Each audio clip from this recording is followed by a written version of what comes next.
Patay ang isang dispatcher ng jeep matapos barilin ng malapitan sa isang eskinita sa Bacoor, Cavite. May unang balita, si Jomer Apresto.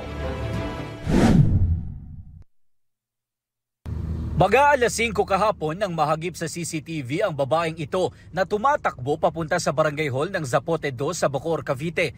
Makalipas ang ilang saglit, kasama na niya ang kapitan ng barangay. Nirespondihan nila ang pananambang sa isang eskinita roon.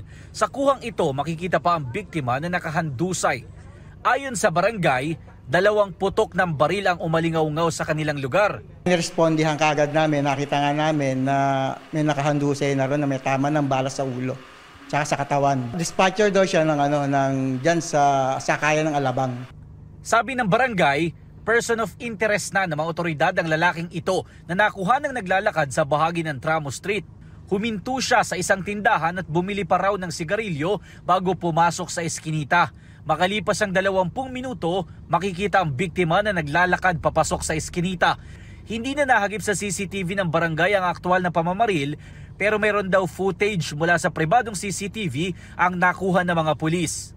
Base sa kuha ng pribadong CCTV, makikita pa ang gunman na nagtago doon at tumayo nang makita ang biktima. Sinundan niya ito at malapit ang pinagbabaril hanggang sa tuluyang namatay ang biktima.